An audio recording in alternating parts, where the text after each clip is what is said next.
Le PDG humilie son employé en réunion sans savoir que le ministre est présent dans la salle. La salle de réunion brillait de verre et d'acier. Autour de la table, 20 cadres prenaient des notes, les yeux fixés sur leur directeur général. Au bout de la table, Claire, jeune juriste brillante, présentait son projet avec une voix claire. Mais à peine avait-elle commencé que le PDG éclata d'un rire froid. Voilà exactement ce qui arrive quand on laisse les juniors parler. Des idées naïves, irréalistes, inutiles. Les rires nerveux résonnèrent. Claire pâlit, humiliée devant tous. Ce qu'il ignorait, c'est qu'au fond de la salle, resté discret parmi les invités, se tenait le ministre de la Justice, ancien mentor de Claire. Et chaque mot blessant prononcé contre elle allait bientôt se retourner contre lui. Abonne-toi et laisse un like si toi aussi tu crois que l'humiliation se retourne toujours contre celui qui l'inflige. La salle de réunion du gratte-ciel parisien ressemblait à une scène de théâtre moderne. Les murs étaient recouverts de baies vitrées qui donnaient sur la ville, le sol reflétait la lumière comme un miroir, et au centre trônait une immense table de verre autour de laquelle s'étaient installés les cadres de l'entreprise. Tous savaient que le lundi matin était réservé au conseil stratégique, une réunion redoutée où chaque mot pouvait décider d'une carrière. Claire, jeune juriste de 29 ans, tenait dans ses mains un dossier qu'elle avait préparé pendant des semaines. Ses doigts tremblaient à la peine, mais son regard était ferme. Elle avait étudié chaque loi, vérifié chaque chiffre. Son projet proposait de nouvelles mesures de conformité qui pouvaient en sauver l'entreprise de lourdes sanctions européennes.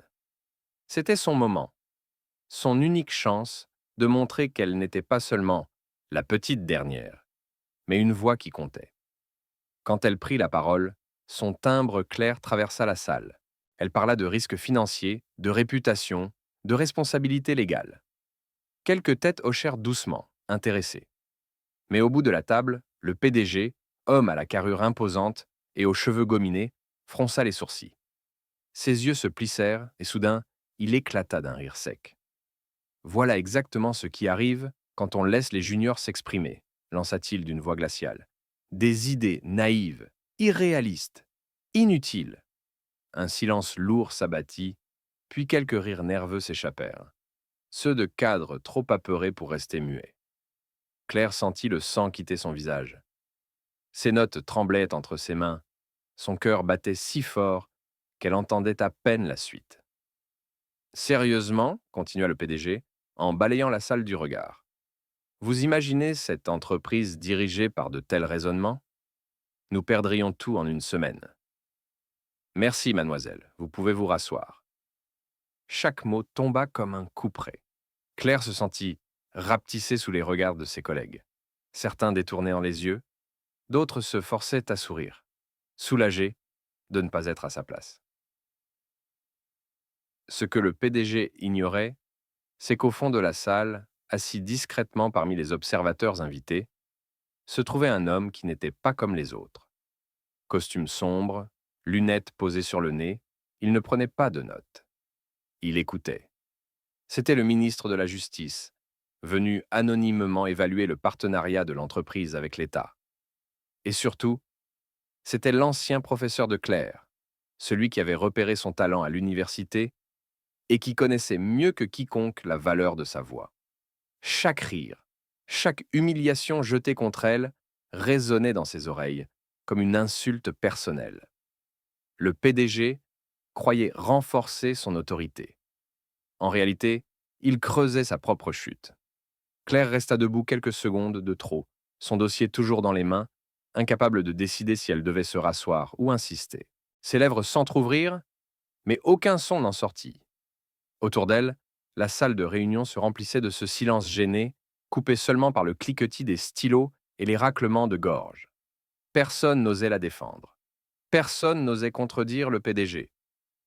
Eh bien, reprit-il avec un sourire moqueur, voilà un exemple parfait de ce qu'il ne faut pas faire. Je vous remercie de nous avoir montré, mademoiselle, comment perdre notre temps. Un murmure parcourut la table. Certains cadres baissèrent les yeux sur leurs ordinateurs. D'autres fixaient leur tasse de café, comme si la porcelaine pouvait les protéger. Claire, elle, sentit une chaleur monter dans sa gorge. Ses mains tremblaient. Elle s'assit lentement, le cœur en feu, l'esprit piégé entre l'humiliation et la rage. Mais au fond de la salle, un regard suivait chaque geste. Le ministre, discret, croisa ses bras sur sa poitrine. Ses yeux, derrière ses lunettes, étaient deux lames d'acier. Il connaissait Claire. Il l'avait vue défendre des thèses complexes devant des jurys exigeants. Il savait que cette femme avait du courage, de la rigueur, une intelligence rare. Ce qu'il venait de voir n'était pas la preuve de son incompétence, mais de l'arrogance crasse de ce PDG. Son stylo glissa lentement sur son carnet. 3 mots, écrits en silence. Je prends note. Claire essayait de respirer calmement, mais les humiliations ne s'arrêtèrent pas là. Le PDG, ivre de son propre pouvoir, se tourna vers les autres. Messieurs, mesdames, voyez-vous maintenant pourquoi il faut être prudent avant de donner des responsabilités aux jeunes? Ils croient toujours avoir trouvé la solution miracle. Mais la vraie gestion, c'est autre chose. Les rires complices reprirent, plus assurés cette fois, car le chef ouvrait la marche. Claire sentit chaque éclat de rire comme une gifle supplémentaire. Ses notes sur la table n'étaient plus que des pages froissées, salies par la moquerie. Elle aurait voulu disparaître, mais une pensée insistante perçait la honte. Et s'il avait tort? Et si mes calculs étaient justes? Le ministre, toujours immobile, se pencha légèrement vers son assistant. Prenez bien note de ces paroles, murmura-t-il d'une voix basse. Je veux un compte rendu détaillé. Son ton ne laissait aucune place au doute. Cette réunion n'était pas simplement une scène d'humiliation. C'était le début d'un retournement que personne autour de la table ne soupçonnait encore. Claire fixait la table de verre devant elle, ses yeux embués par la colère contenue. Elle entendait encore les rires, les petites remarques chuchotées d'un coin à l'autre. Trop ambitieuse! Elle n'a pas sa place ici. Chaque mot était un poids supplémentaire posé sur ses épaules. Mais au fond d'elle, une étincelle résistait.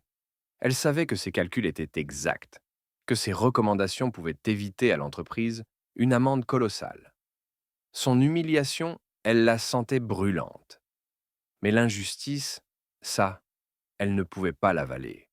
Elle inspira profondément, posa ses mains sur la table et redressa la tête.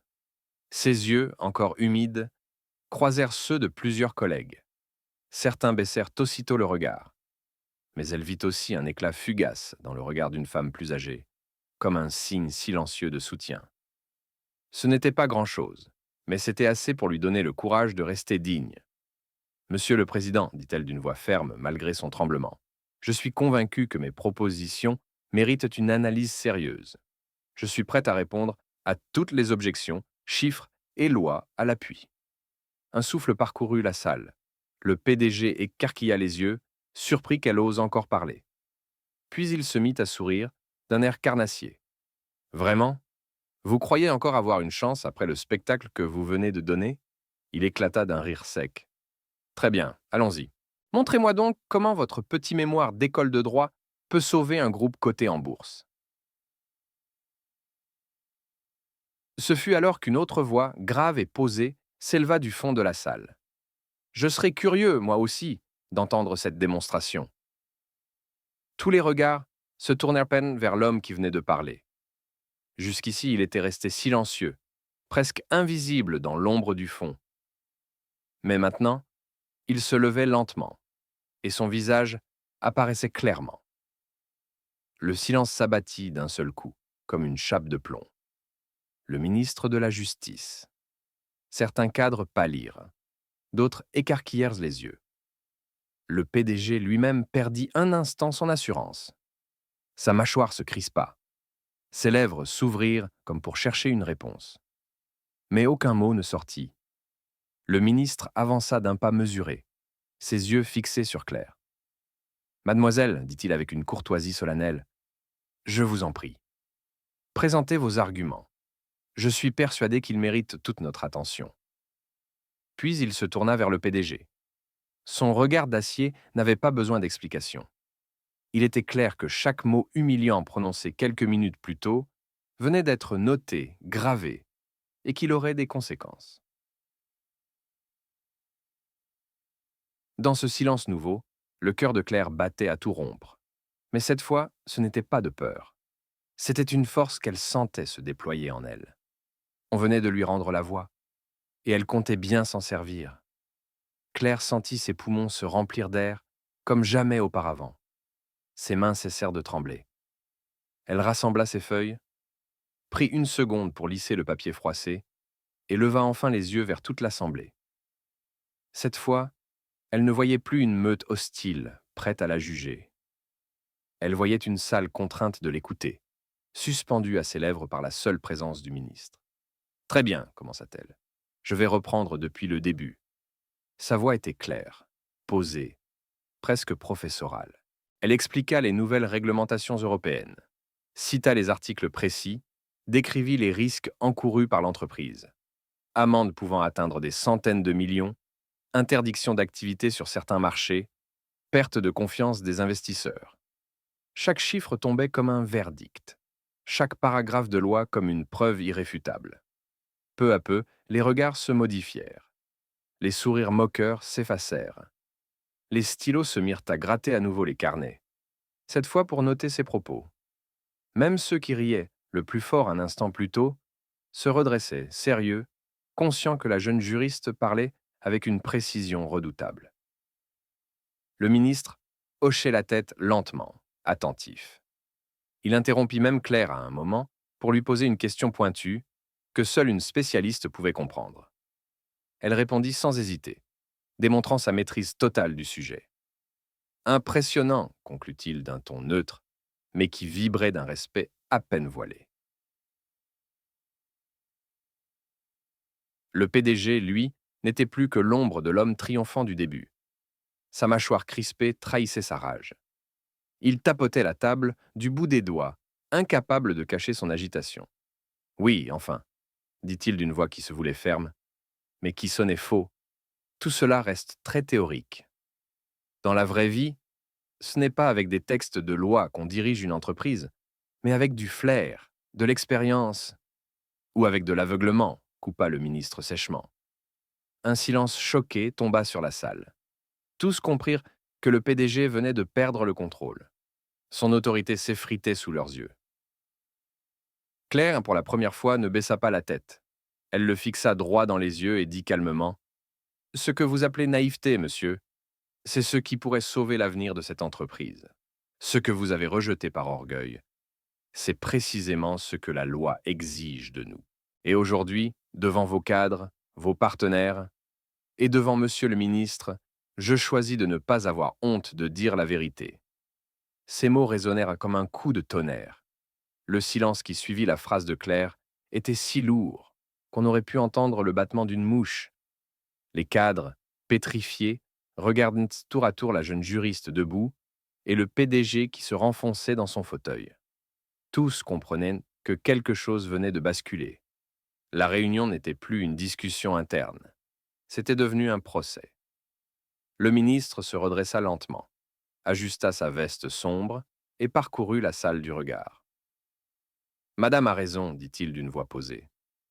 Ce que vous appelez naïveté, Monsieur le Président, s'appelle respect de la loi. Et je crains que votre arrogance ne mette non seulement votre entreprise, mais aussi vos partenaires en danger. » Un murmure parcourut l'assemblée. Plusieurs têtes se tournèrent vers le PDG, d'autres vers Claire. L'équilibre du pouvoir venait de s'inverser. Le PDG, livide, tenta de se rattraper. « Monsieur le ministre, je crois qu'il y a un malentendu. Nous avons toujours agi dans la transparence. Cette jeune femme exagère. » « Assez, » trancha le ministre d'une voix glaciale. « J'ai entendu chaque mot de votre discours. Vos moqueries, vos humiliations publiques, votre mépris. Ce n'était pas seulement indigne d'un dirigeant, c'était dangereux pour l'intégrité de cette institution. » Il se tourna vers Claire. « Et c'est elle, cette jeune femme, qui vient de démontrer une compréhension exemplaire des enjeux juridiques. À sa place, je vous écouterai avec un peu plus d'humilité. » À ce moment, un des directeurs financiers leva timidement la main. « Si je puis me permettre, J'ai revérifié les chiffres que Claire avait envoyés la semaine dernière. Ils sont exacts. Si nous ne nous mettons pas en conformité, nous risquons une sanction immédiate de la commission. D'autres voix suivirent, d'abord hésitantes, puis plus affirmées. J'avais lu son rapport aussi. Il était solide. Elle avait raison sur les délais. Nous les avons déjà dépassés. Nous aurions dû l'écouter dès le départ. Le PDG blêmit, ses yeux allant de visage en visage. Lui qui régnait par la peur, il voyait ses alliés le trahir les uns après les autres. Ses mains se crispèrent sur la table de verre, comme s'il cherchait à retenir un pouvoir qui lui échappait. Claire, elle, resta debout, immobile. Pour la première fois, elle ne ressentait plus la honte, mais une dignité profonde, presque calme. Elle n'avait pas eu besoin de hausser la voix. La vérité avait parlé pour elle. Le ministre conclut: ce conseil a assez duré. Je veux un rapport complet sur l'application des recommandations de mademoiselle d'ici 15 jours. Et vous, monsieur le président, je vous conseille vivement de réfléchir à votre manière de traiter vos collaborateurs. La République n'oublie pas ce qu'elle voit. La salle était désormais un tribunal improvisé. Et le verdict venait de tomber. Le PDG resta figé dans son fauteuil, comme si son corps refusait d'admettre ce que son esprit comprenait déjà. Il avait perdu. Ses yeux fixaient un point invisible devant lui, sa respiration courte, ses lèvres serrées. Pour un homme habitué à dominer par la peur, il n'y avait pas de châtiment plus cruel que ce silence où plus personne n'osait l'appuyer. Chaque collaborateur autour de la table avait détourné son regard. Ses alliés d'hier n'étaient plus que des silhouettes muettes qui ne voulaient qu'au pas sombrer avec lui. Claire, elle, restait debout, le dossier serré contre sa poitrine. La chaleur dans ses joues s'était transformée en une étrange légèreté. Elle n'avait pas eu besoin de crier ni de se défendre par la colère. La vérité et la dignité avaient en suffi. Et ce qui, quelques minutes plus tôt, semblait être son humiliation la plus brutale, devenait désormais son triomphe silencieux. Le ministre rangea calmement ses notes dans sa serviette. Avant de quitter la salle, il posa une main ferme sur l'épaule de Claire. Continuez comme ça, mademoiselle. Ceux qui respectent la loi et les valeurs n'ont rien à craindre. Son geste était simple, mais il résonnait comme une bénédiction. En un instant, toute la hiérarchie implicite de l'entreprise venait d'être renversée. Le regard de tous s'était déplacé de l'homme en bout de table vers la jeune femme debout au centre.